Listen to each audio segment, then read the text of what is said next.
Estamos iniciando o nosso módulo do Apocalipse, o módulo de número 16, o livro selado. Nós estamos entrando agora no capítulo 5 do Apocalipse. Vamos ver aqui.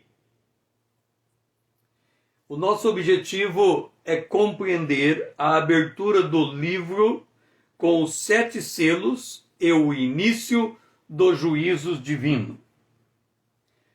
O nosso texto base se encontra em Apocalipse, no capítulo de número 5, o versículo 5 e 6. Você pode me acompanhar na leitura. Apocalipse, capítulo 5, versículo 5. Todavia, um dos anciãos me disse: não chores. Eis que o leão da tribo de Judá, a raiz de Davi, venceu para abrir o livro e os seus 7 selos.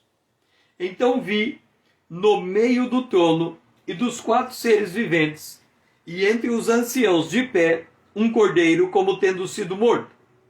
Ele tinha 7 chifres, bem como 7 olhos, que são os 7 Espíritos de Deus enviados por toda a terra.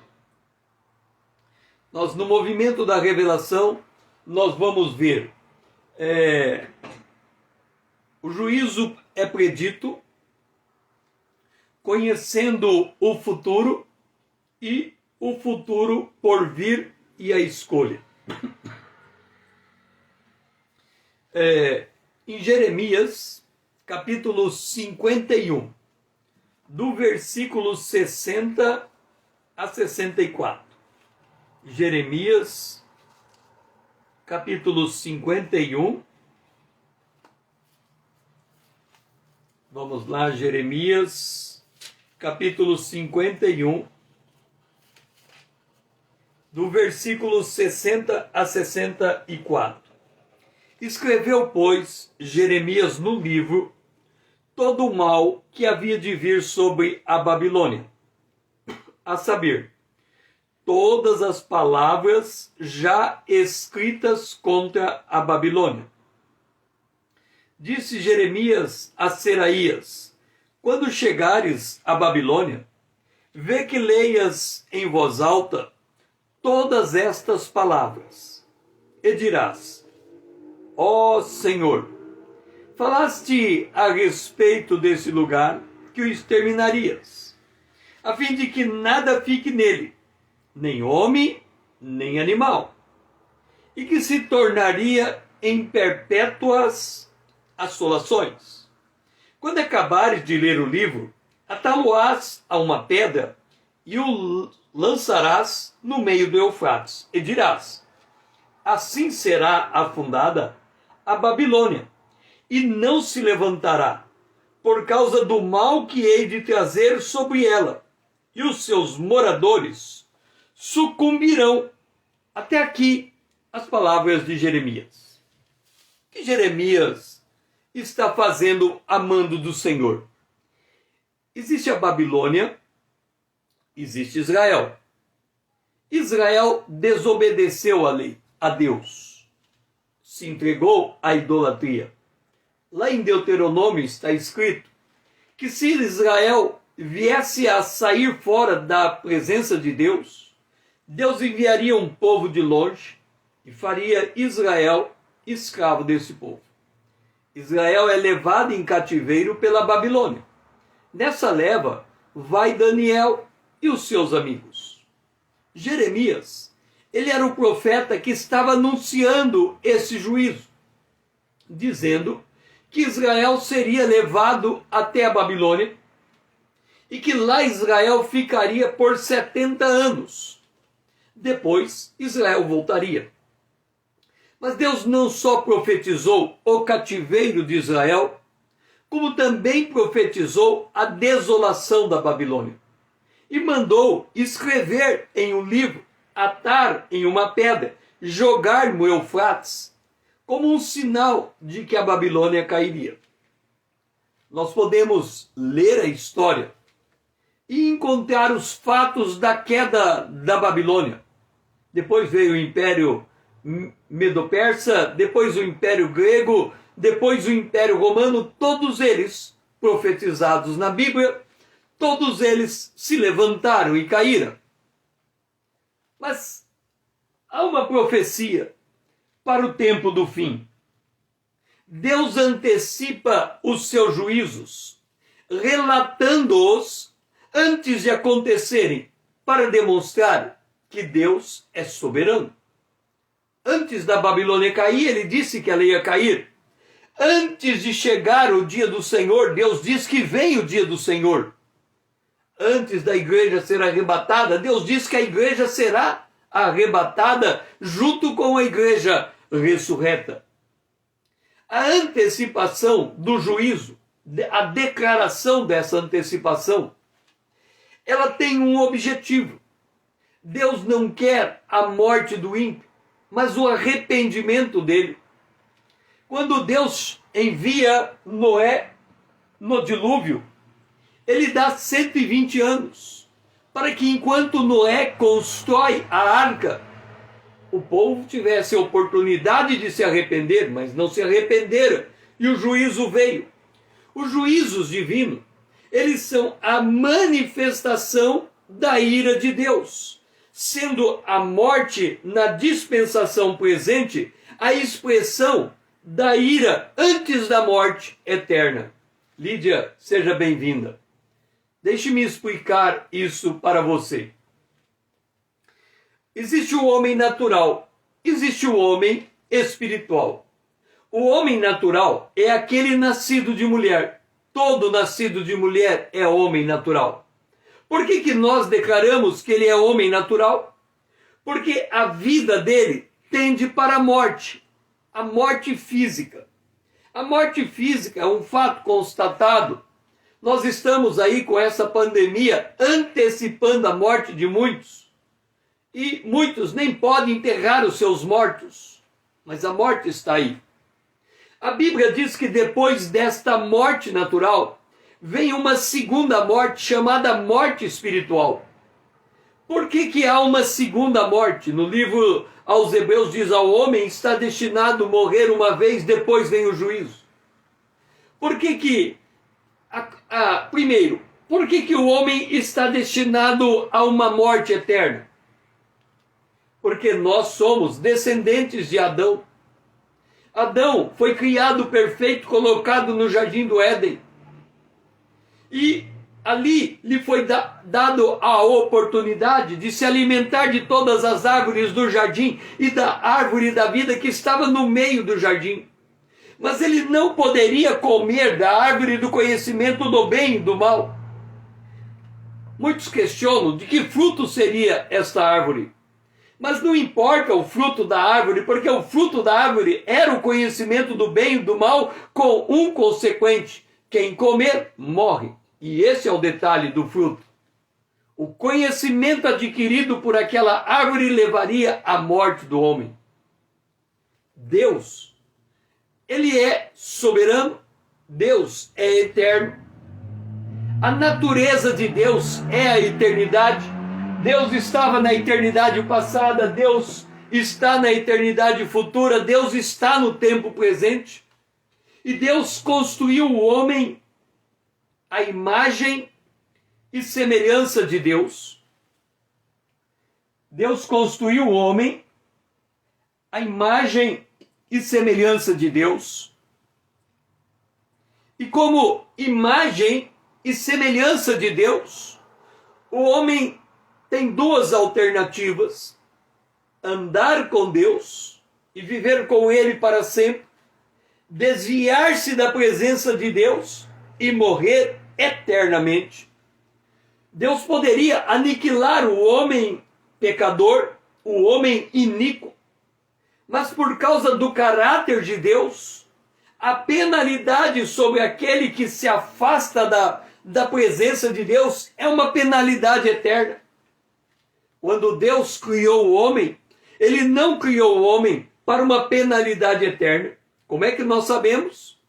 Porque a Bíblia diz que o lago de fogo foi preparado para o diabo e seus anjos. mas os homens serão lançados neste mesmo lago se não se arrependerem. Então, a morte é uma expressão da ira de Deus. Aí você vem e me pergunta, César, o homem natural morre, mas também o homem espiritual morre.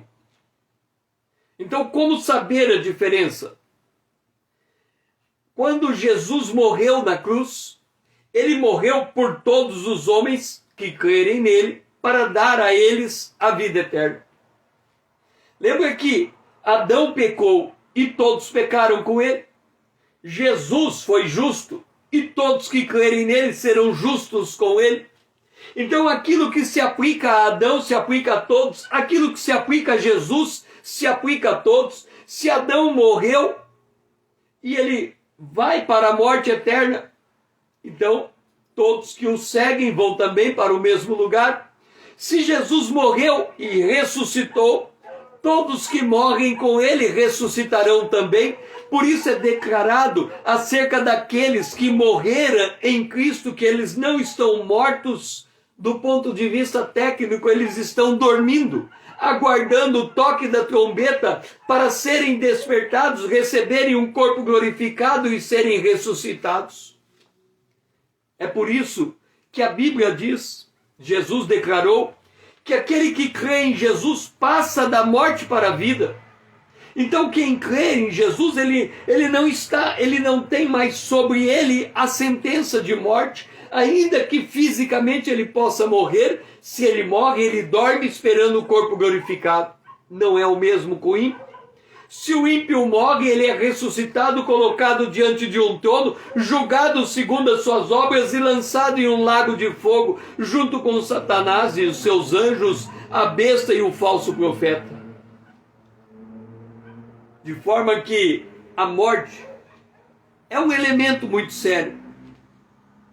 Porque se o homem morrer sem tomar a sua decisão de receber Jesus como Senhor e Salvador, ele morre para uma segunda morte, a morte eterna.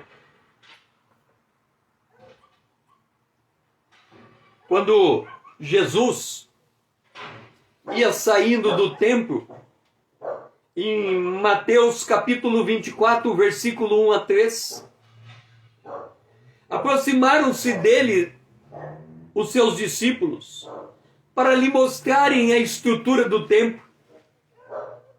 Jesus, porém, lhes disse: não vedes tudo isso? Em verdade vos digo, não ficará aqui pedra sobre pedra que não seja derribada.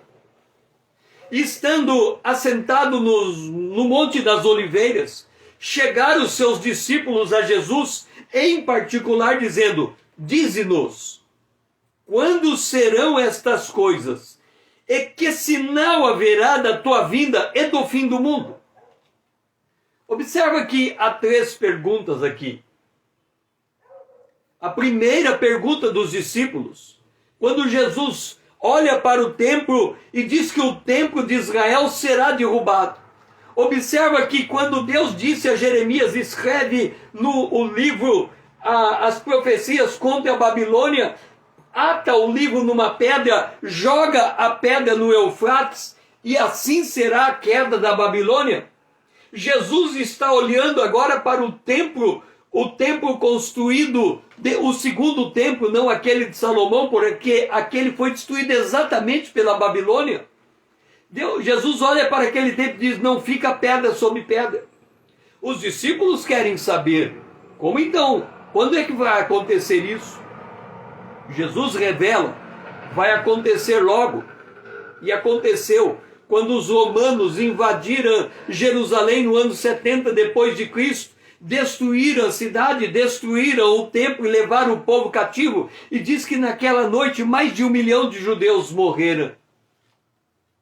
E eles perguntam também: que sinal haverá da sua vinda? Jesus virá para a sua igreja, virá para o seu povo. Nós temos um ponto de encontro com ele nos lugares celestiais, acima das nuvens, num determinado lugar, aonde em um piscar de olhos os mortos ressuscitarão primeiro, nós os vivos seremos arrebatados com os nossos corpos glorificados e encontraremos com Jesus que está vindo. Mas também haverá o fim do mundo como nós o conhecemos. Quando vier a batalha de Armagedon, nós teremos o fim dessa era como nós a conhecemos. Então, o futuro, à luz da palavra de Deus, ele é revelado. Observe um detalhe. O homem não pode prever o futuro. O homem não sabe do dia de amanhã. Nós sabemos que existem alguns livros que trataram acerca da possibilidade da chegada de uma pandemia. Mas quando a pandemia veio, ela pegou a grande maioria das pessoas absolutamente desprevenidas. Ninguém esperava que o ano de 2021 teria uma reviravolta como teve. E o ano de 2020 e o ano de 2021. Mas a palavra de Deus revela o futuro. Ela revela o futuro porque as profecias estão subordinadas aos propósitos da parte de Deus e foram dadas para sinalizar o mover de Deus no curso da história. Quando a Bíblia diz que Jesus veio na plenitude do tempo, é porque o Senhor construiu uma história profética, revelando dados, detalhes acerca de Jesus, que examinados em todos as suas nuances, probabilisticamente, seria impossível alguém que não fosse o próprio Deus definir que Jesus viria, nasceria em Jerusalém, em Belém, teria sua infância em Nazaré, seria levado para o Egito, que morreria, seria enterrado num túmulo de rico, seria vendido por 30 moedas de prata, todas essas profecias declarando pontualmente que Jesus entraria em um animal, um burro, em Jerusalém. Então todas estas profecias revelam a soberania de Deus na história. Jesus vai voltar. Nós não podemos declarar o dia nem a hora, mas em algum momento daqui para frente isso vai acontecer.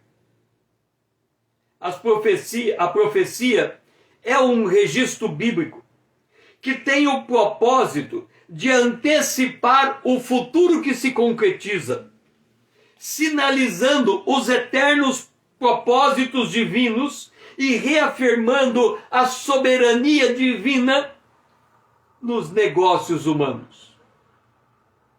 Deixe-me dizer uma coisa.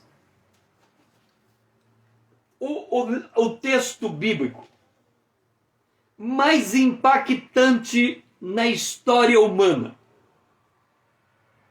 o texto bíblico de maior intervenção na história humana, o texto bíblico, como é que nós vamos colocar? O texto bíblico de maior impacto para a história humana está registrado em João, capítulo 1, o versículo 14. João, capítulo 1, o versículo 14. Diz assim: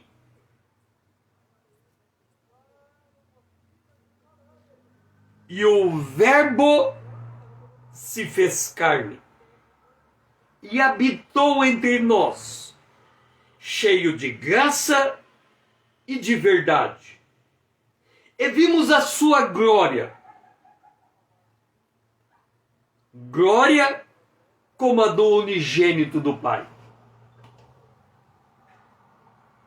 Entenda uma coisa. Adão, Deus desceu na terra, pegou o barro, moldou aquele barro, assoprou sobre ele, E aquele boneco se fez alma vivente. E ali se formou Adão. Adão, ele é formado do barro. E no hebraico, de um barro de péssima qualidade. E Deus faz o homem à sua imagem conforme a sua semelhança.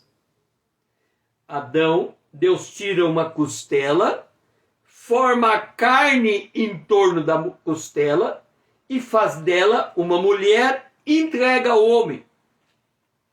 A partir dali, pela coabitação do casal, se inicia a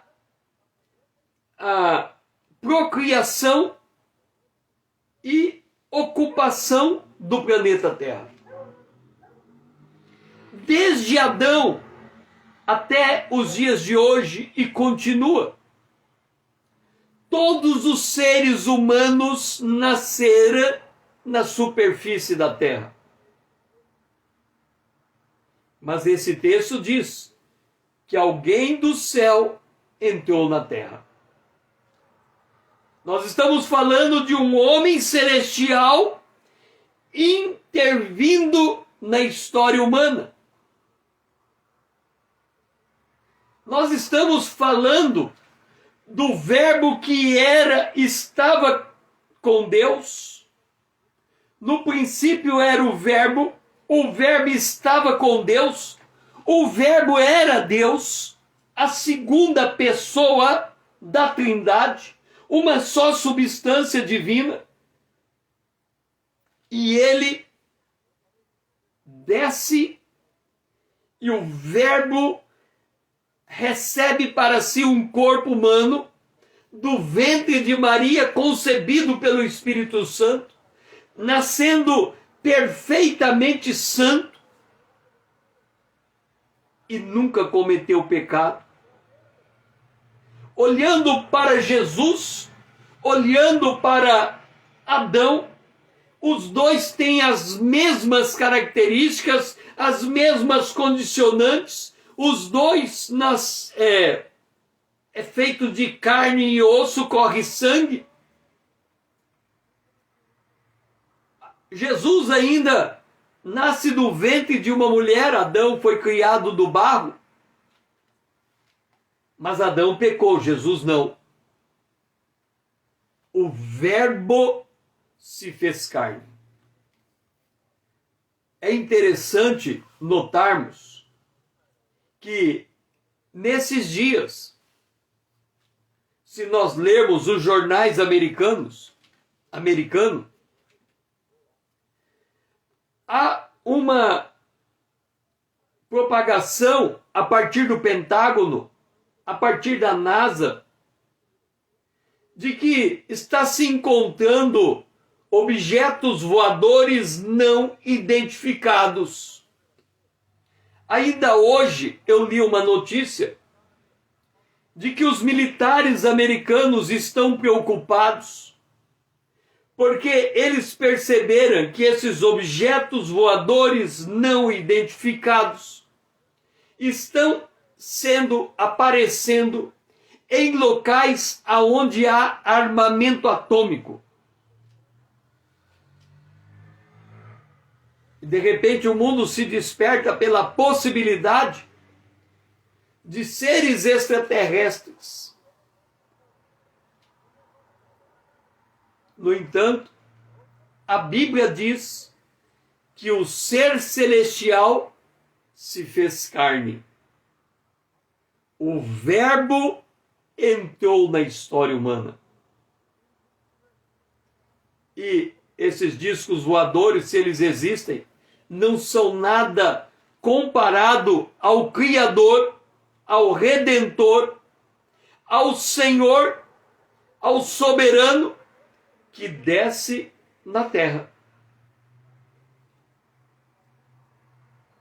O detalhe é que ele desceu na terra de forma humilde.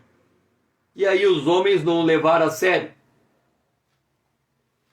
Ele morre na cruz na sua humildade. Mas depois da sua morte, ele é exaltado e assentado no trono à direita de Deus, até que os seus inimigos sejam colocados debaixo dos seus pés. Então, a Bíblia revela estas profecias, a intervenção de Deus na história humana.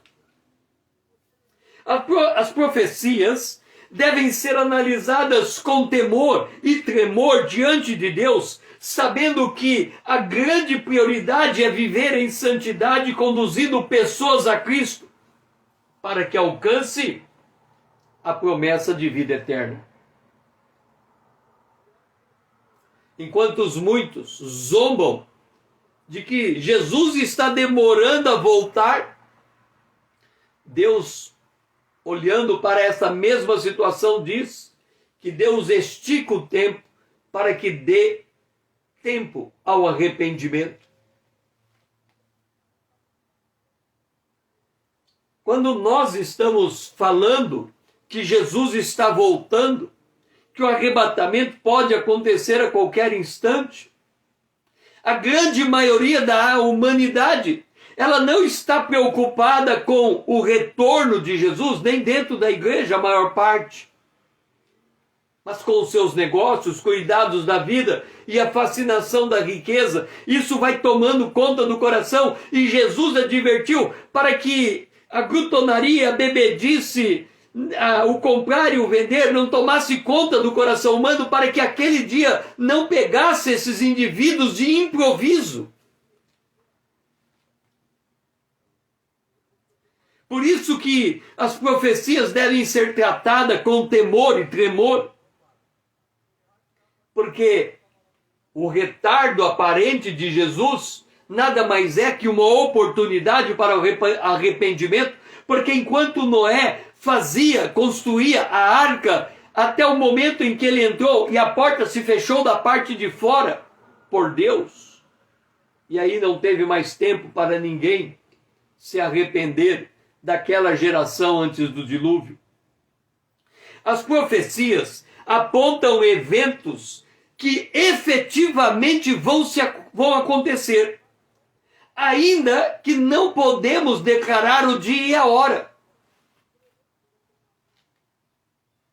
Vai aparecer o anticristo, vai aparecer a besta, vai aparecer o falso profeta, vai aparecer a marca da besta, vai acontecer o arrebatamento, Jesus vai vir nos ares, nós vamos nos encontrar com ele, vai acontecer o tribunal de Cristo, vamos entrar na presença dele, vai acontecer a batalha de Armagedon, Jesus vai voltar com os seus santos, vai acontecer a prisão de Satanás, vai acontecer de pegar a besta e o falso profeta e serem lançados no lago de fogo. Todos esses eventos vão acontecer tal como eles são declarados. Tem aquela corrida de cachorro que amarra uma linguiça na frente dele e ele sai correndo como quem quer alcançar a linguiça, mas a linguiça ele nunca alcança porque está sempre na mesma distância da sua corrida. E as profecias, muitas vezes elas se apresentam para nós como esse tipo de corrida. À medida que nós vamos andando, esse evento vai se aproximando, mas é tão imperceptível a aproximação do evento que nos dá a impressão que eles não vão acontecer.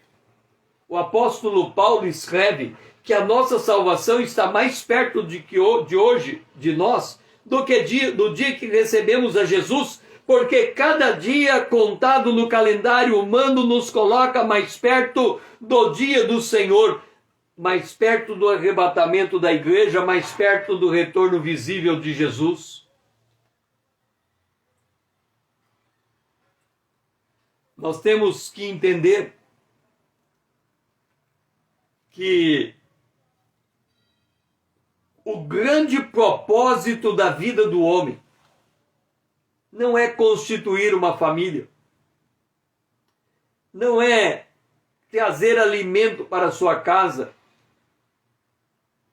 não é desenvolver um projeto de vida para o futuro.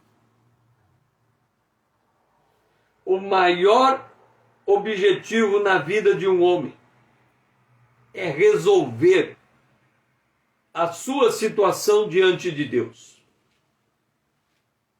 Jesus fez uma declaração extremamente solene,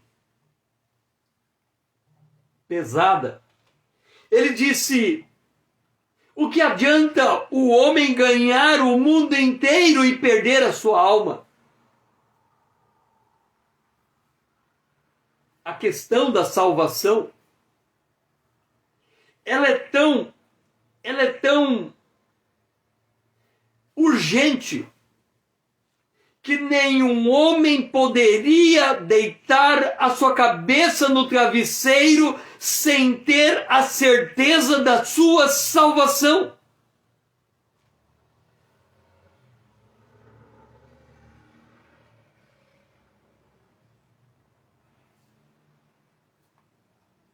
Deixe-me contar uma história. Eu estava numa festa de aniversário de um amigo meu. Ele não era cristão. E uma festa daquele que não é cristão é uma festa apropriada ao estilo de vida deles. Então tem as músicas, no caso ali eram músicas sertanejas, tem as bebidas alcoólicas, bebidas fortes, próprio de uma festa dessa natureza. Naquela festa em particular, eles tinham conseguido uma bebida, uma cerveja, e no rótulo da cerveja era de teor alcoólico muito baixo. Me parece que era 5% de teor alcoólico, não sei se isso é baixo. E aí se comemorava e se falava muito dessa cerveja, dizendo assim, que aquela cerveja, por ser de baixo teor alcoólico, não deixava ninguém bêbado. Então as pessoas podiam beber bem mais do que o normal, natural em uma festa. E assim aconteceu, eles estavam bebendo bastante. Quando chegou meia-noite, eu pensei em ir embora. Não tinha muito o que fazer ali, já que eu não bebia. E aí o pai do dono da festa se aproxima de mim e me viu. Meia-noite eu pensei em ir embora, mas eu resolvi que não ia, eu ia ficar mais algum tempo. E continuei ali junto com meus amigos na festa. E eram umas 3 horas da manhã, quando o pai do dono da festa sentou do meu lado. Um senhor grande, forte, talvez 1,90 m de altura, talvez uns 100 quilos de peso. Ele chegou diante de mim, chegou ao meu lado e disse assim: César, eu disse, pois não. Você está feliz de estar aqui nessa festa? Eu disse sim. Eu estou na festa de aniversário do meu amigo. E os meus amigos estão aqui, então eu estou feliz de estar nessa festa. Ele disse: você se lembra que à meia-noite um senhor estava sentado do teu lado? Eu falei: lembro. Você percebeu que à meia-noite ele foi embora? Eu disse sim. Você sabe por que ele foi embora? Eu disse: não sei. Ele disse: ele está tomando uma medicação muito pesada. E essa medicação impede ele de tomar cerveja. E para ele, festa sem beber cerveja não é festa. Então, à meia-noite, não podendo beber, ele foi embora. E eu percebo que são 3 horas da manhã e você está aqui na festa. Como é que você pode estar na festa, não beber cerveja e ainda estar feliz? Eu disse assim para ele: o senhor está certo em beber. No Antigo Testamento diz que a bebida forte, ela alegra o coração e aformoseia o rosto. Então o senhor precisa, em uma festa, de ter a bebida forte para poder ter o coração feliz e o rosto aformoseado. Mas no Novo Testamento diz que a vinda do Espírito Santo nos dá alegria, e essa alegria é completa. Eu tenho o Espírito Santo, então a minha alegria é completa. Eu não preciso da bebida para me dar alegria. Mas aqueles que não têm o Espírito Santo precisam da bebida para ter a mesma alegria. Ele ouviu a minha resposta e se retirou. Passou 2 meses. Uma enfermidade acometeu aquele homem. E em questão de, parece que 1 semana, alguma coisa assim, ele saiu de 100 quilos, um homem de 1,90 m, para 52 quilos. Ninguém sabe a enfermidade que o acometeu, e ele veio a óbito. Foi repentino. Ninguém esperava uma coisa como esta. O salário do pecado é a morte. E esses tempos em que nós estamos vivendo, uma das características desta pandemia está sendo a antecipação da morte. E se nós observarmos, se fizéssemos hoje no Brasil o censo do IBGE, o primeiro resultado que seria observável é que a idade média do brasileiro caiu pela quantidade de brasileiros que perderam a vida apressadamente. Por isso que Jesus, olhando para aquele homem que disse: eu tive uma grande colheita, vamos reservar o recurso, o dinheiro, vamos aumentar os armazéns, vamos comer e beber e regalar, porque olha o quanto nós colhemos. Jesus disse: é louco, hoje pedirão conta da sua alma, como dará conta dela a Deus?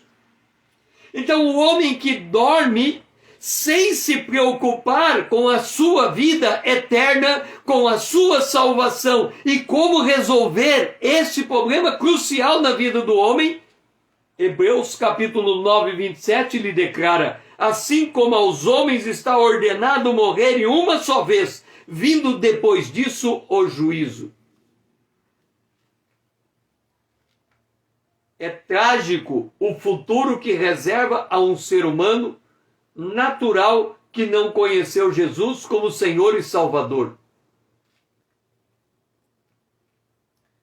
Jesus disse: eu sou a ressurreição e a vida.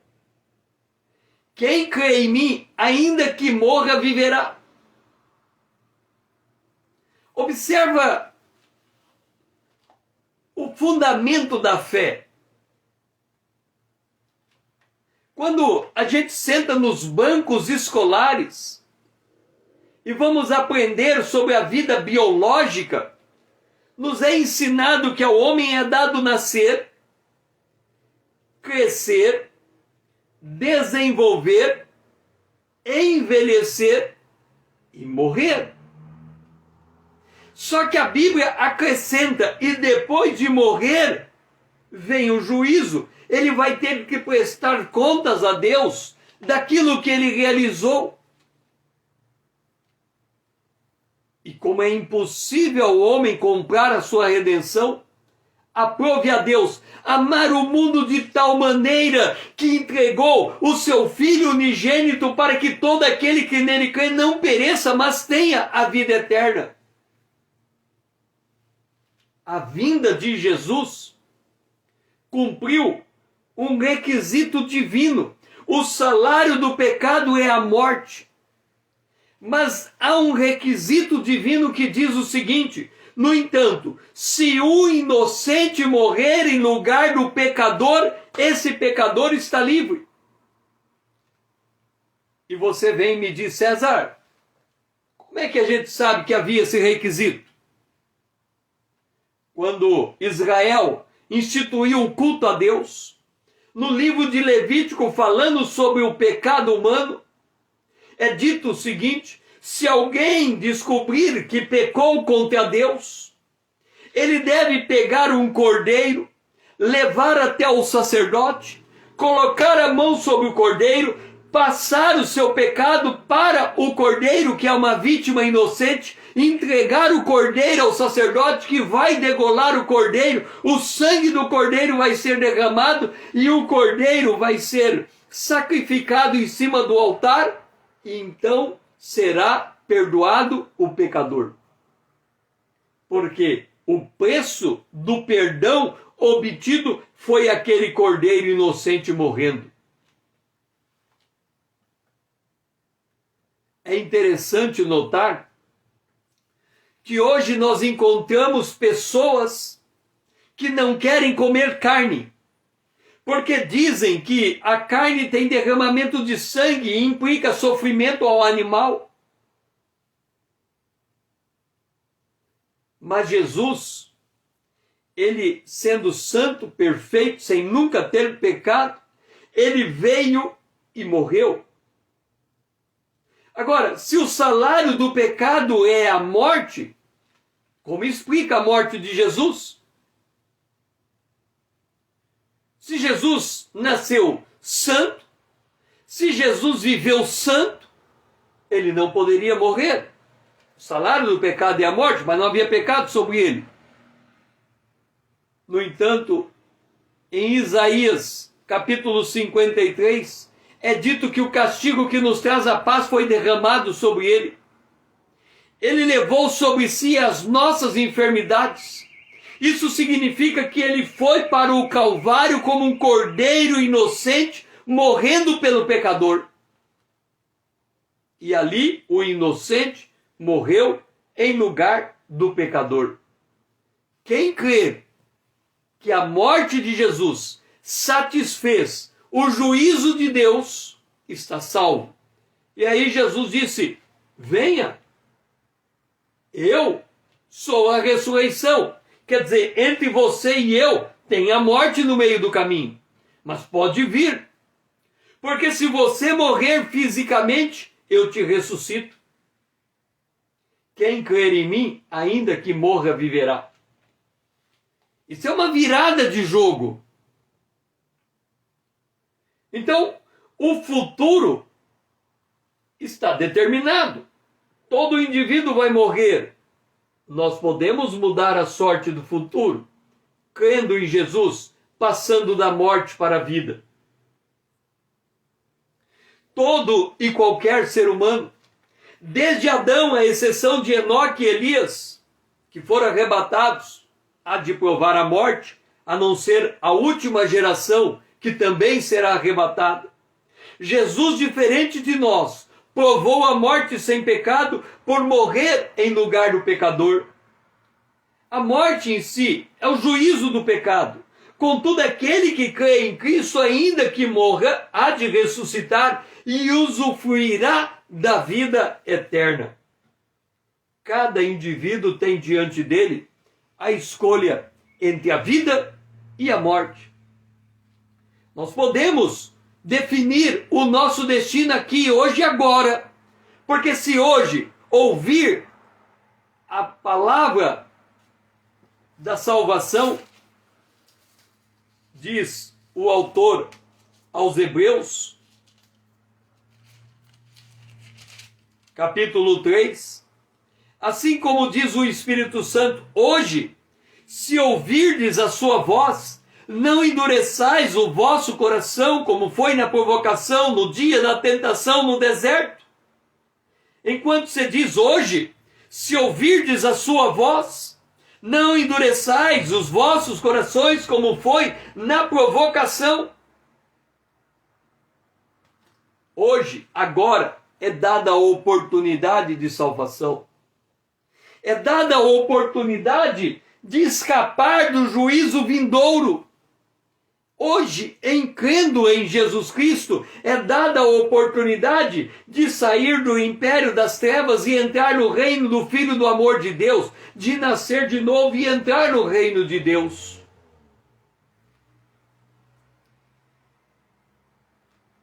O crente, no movimento da revelação, está diante do futuro. Sabe que o juízo pode ser antecipado. E nós vamos ver o juízo e o caráter divino.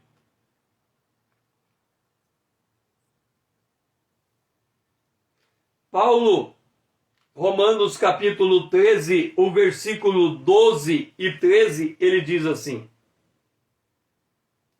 E digo a vós outros que conheceis o tempo, já é hora de vos despertardes do sono. Aqui ele está dando uma exortação à igreja, a mesma que ele deu em Efésios capítulo 5. Desperta tu que dorme, levanta-te de entre os mortos e Cristo te esclarecerá. Quando nós falamos a igreja cruzando os séculos, nós falamos da intromissão do inimigo colocando joio no meio do trigo. E muitos na igreja estão dormindo, ou seja, têm um estilo de vida semelhante a esses que estão no mundo, que não conhecem a salvação.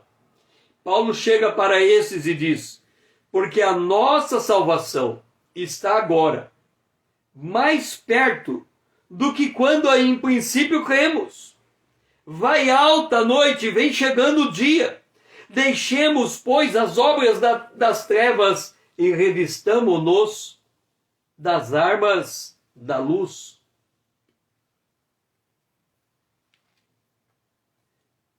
Jesus morreu.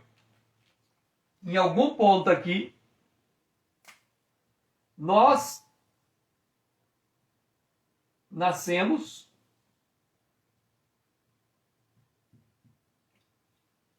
em algum momento nós nascemos, e aí tem o dia de hoje.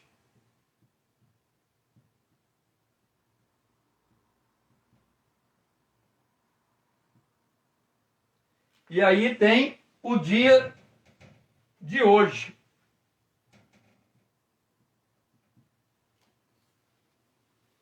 Entre o nosso nascimento e o dia de hoje, o crente é aquele que conheceu Jesus. E agora, diante dele, se apresenta duas alternativas.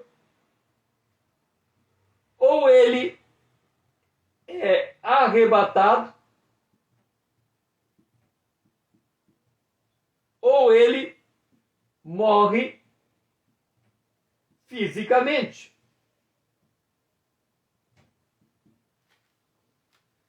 Se a trombeta tocar agora e ele tem Jesus, ele é arrebatado. Mas se ele morrer, ele será ressuscitado. Agora, entre o nascimento, aqui está Jesus, aqui nós nascemos, aqui entregamos a vida a Jesus. Este é o dia de hoje. O arrebatamento pode acontecer a qualquer instante. Significa que quanto mais avançamos o tempo, mais próximo estamos da consumação de todas as coisas. É por isto que aquele que nasceu de novo, ele tem essa convicção. Ele já sabe o futuro que lhe está reservado. Ou ele vai morrer fisicamente e ser ressuscitado, ou ele vai ser levado vivo para Deus. E aí vem a pergunta: o que é probabilisticamente mais fácil acontecer conosco? A morte física ou o arrebatamento? O que você acha? O que probabilisticamente é mais fácil acontecer conosco no dia de hoje? A nossa morte física ou o arrebatamento? Muitos vão dizer que é a morte física. Muitos estão morrendo nesse momento. Mas probabilisticamente o mais provável é o arrebatamento, pela razão de que ele devia ter acontecido ontem. Ou seja, não há nada que impeça do arrebatamento acontecer a qualquer instante, e ele será num abrir e piscar de olhos. O que Paulo escreve é que a eternidade futura está na nossa frente. E cada dia que nós vivemos, chegamos mais perto dela. Se morrermos, o tempo físico para de contar. Quando despertarmos, será como se fosse no dia anterior. E se estivermos vivos, no abrir e piscar de olhos, o nosso corpo se transformará e estaremos na presença de Deus.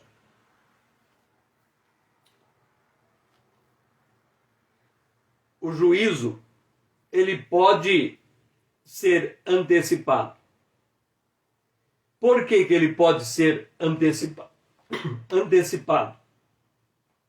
Porque Deus disse lá no Jardim do Éden, Gênesis capítulo 2, versículo 17: mas da árvore do conhecimento do bem e do mal não comerás, porque no dia em que dela comeres, certamente morrerás. Em tese, quando Adão comeu junto com a mulher, naquele dia a história humana podia ter tido seu fim. Porque Deus disse, come e morre. Mas a misericórdia de Deus estendeu a história para abrir espaço para a vinda do Redentor. Olhando sob a ótica do ímpio, o juízo da morte é aplicado naturalmente sobre todo o ímpio, sobre todo ser humano. Todo homem natural, ele passa pelo processo da morte, e depois da morte vem o juízo. Contudo, e aí é importante nós observarmos, por que nós temos que hoje, se ouvirmos esta voz, entregar a nossa vida a Jesus Cristo, recebendo Ele como Senhor e Salvador. Porque Deus pode antecipar o juízo. Como assim, César? Quando Deus enviou o dilúvio, só 8 pessoas se salvaram. Todos, naquele instante do tempo, morreram instantaneamente. Quando Deus mandou fogo sobre Sodoma e Gomorra, só escapou Jó, a sua mulher e suas 2 filhas. Em um mesmo instante, aquelas 2 cidades foram consumidas pelo fogo. Quando Deus profetizou a destruição do templo de Jerusalém, do templo de Salomão, a Babilônia veio e a um só tempo destruiu o templo e levou os cativos ao cativeiro. Deus diz que virá a batalha de Armagedon. E essa pandemia é uma expressão de uma antecipação de tempo. Muitos estão sendo mortos antes do que lhe seria a hora adequada.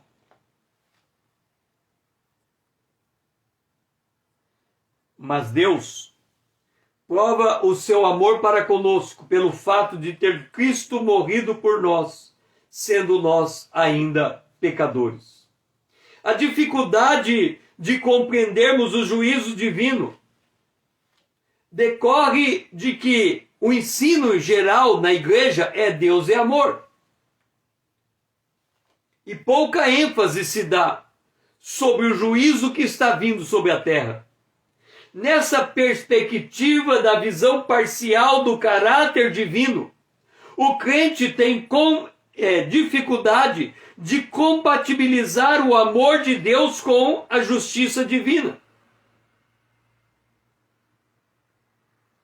Então, ele acha que Deus não vai trazer juízo sobre a terra.